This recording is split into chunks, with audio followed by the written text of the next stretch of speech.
Atenção! Vai começar agora uma teleaula de processos de fabricação do curso Profissionalizante. Este módulo tem um total de 80 aulas. Hoje você vai assistir a teleaula número 67.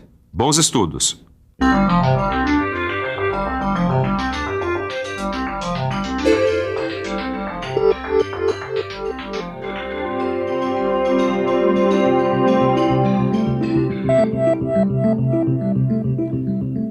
Eu dei um duro danado até conseguir chegar nessas peças aqui, mas ainda falta coisa. Eu vou ter que fazer um entalhe na superfície externa dessa peça e vou ter que fazer estrias neste furo aqui.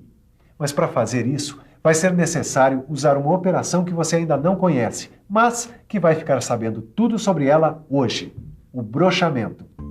Nessa teleaula, você terá uma visão geral do que é brochamento. Vai conhecer as máquinas e as ferramentas usadas no brochamento. E, finalmente, vai ver alguns cuidados que se deve tomar nessa operação, como o uso de fluidos, por exemplo, além dos cuidados necessários para a conservação das ferramentas.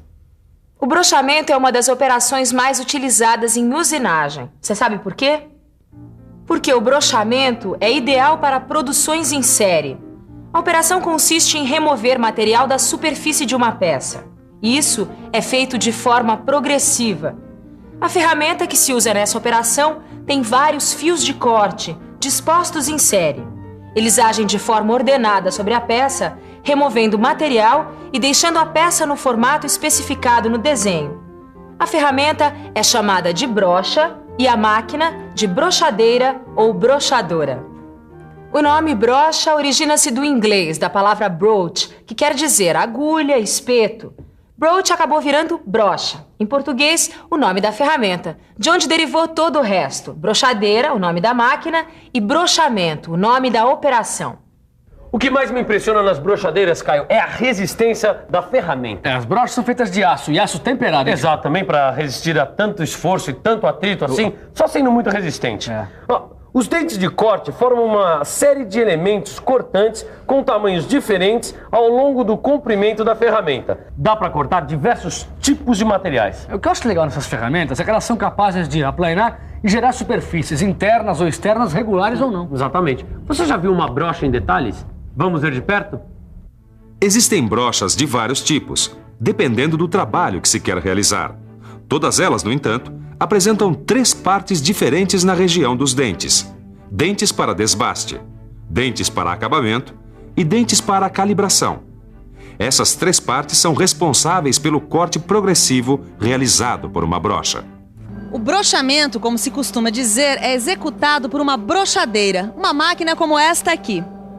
A brochadeira é uma máquina com movimento retilíneo, que é um movimento adequado ao brochamento. Ela pode ser vertical ou horizontal.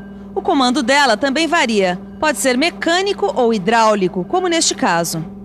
Na brochadeira, a gente consegue fazer 2 tipos de brochamento. O brochamento externo, que é feito na superfície externa da peça, dando o acabamento final. Já para fazer as estrias no furo dessa outra peça aqui, vai ser necessário um brochamento interno, operação que permite modificar o perfil interno.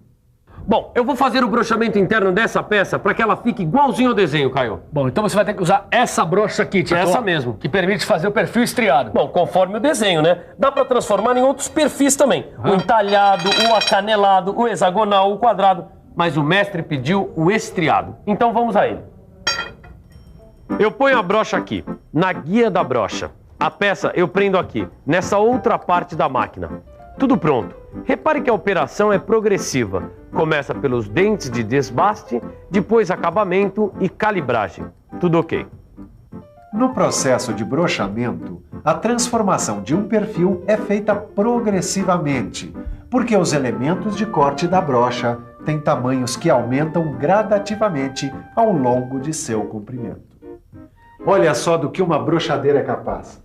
Essa peça aqui é a mesma que essa outra aqui, só que já passou pelo brochamento externo. Veja a diferença. Ela já tem o entalhe. Essa outra peça aqui também passou pelo brochamento e o furo já está com as estrias especificadas no desenho técnico.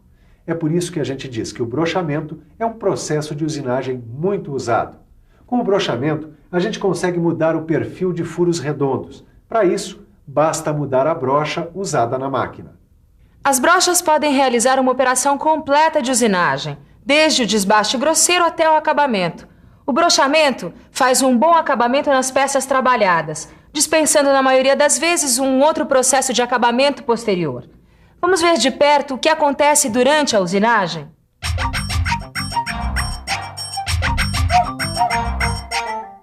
Durante o brochamento, o cavaco de uma superfície é arrancado em linha reta e progressivamente, pela sucessão ordenada das arestas de corte. Como essas arestas se dispõem em torno do corpo cônico da ferramenta, elas vão cortando quantidades diferentes de material. Essa história de cavaco tem um segredo. Se o cavaco não estiver muito bem alojado, ele pode quebrar a ferramenta. Eu sei. O alojamento incorreto do cavaco ou alojamento insuficiente pode provocar a quebra da ferramenta. Já o alojamento correto diminui o esforço da brocha durante o corte. Caio, você viu essa tabela que o mestre deixou pra gente ali na mesa? Não, deixa eu ver. Para cada material que você vai usinar, existe uma velocidade de corte indicada.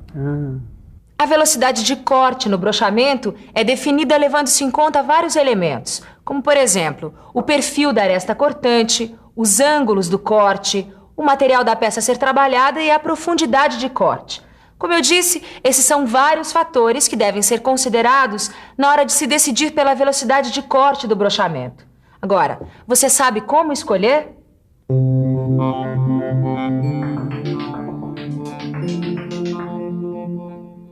Existem algumas tabelas para nos ajudar a saber a velocidade de corte. Essa aqui mostra a relação entre diferentes materiais e a velocidade de corte com uma brocha de aço rápido. Para brochar zinco, por exemplo, a velocidade indicada é de 20 a 30 metros por minuto. Já para ferro maleável, a velocidade varia de 5 a 9 metros por minuto. Essa tabela só vale para brocha de aço rápido. Para brochas de outros materiais, você vai ter que multiplicar essas velocidades pelos fatores de uma outra tabela. Assim, se formos usinar alumínio com dureza Brinell até 160, mas com uma brocha de aço ao carbono, temos que multiplicar a velocidade de corte por 0,50, que é o índice da tabela.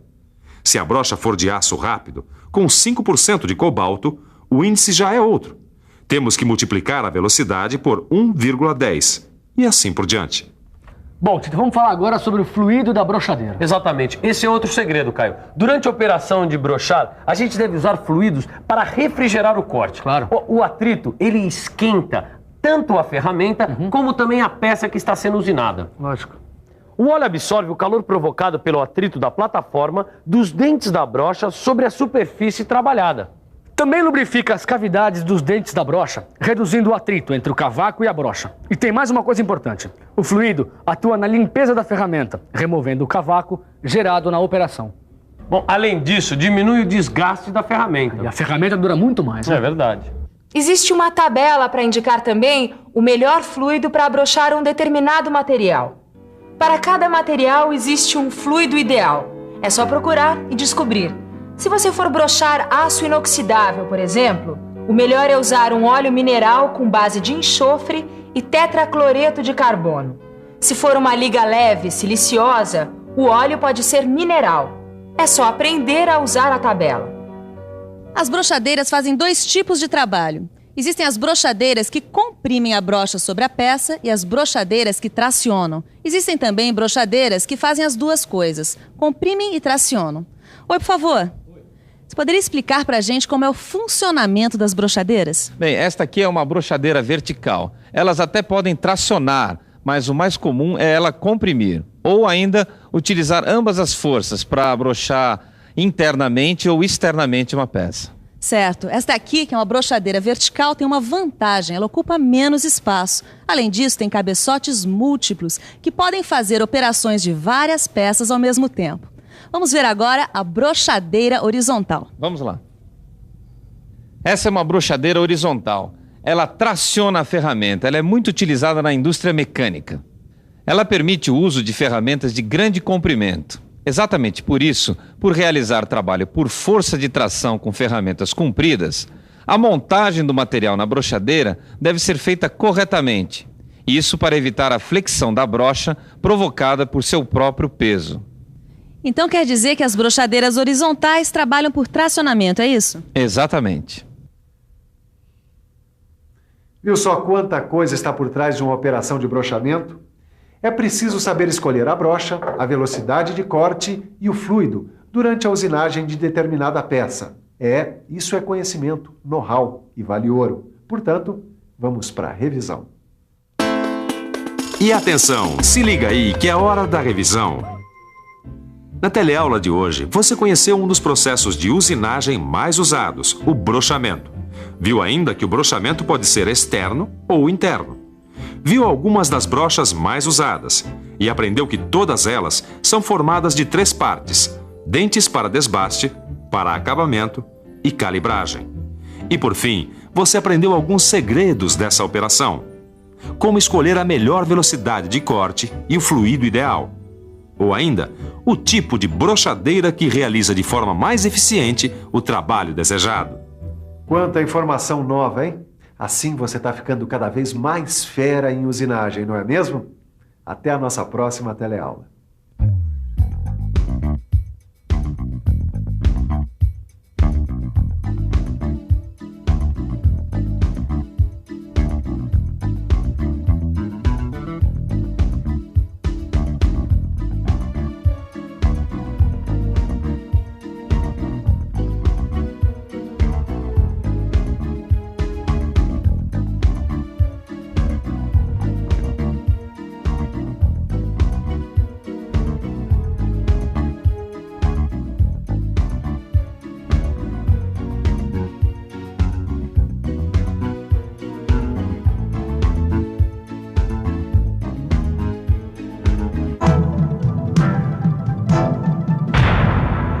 Telecurso 2000, um programa de educação do Sistema Fiesp e da Fundação Roberto Marinho.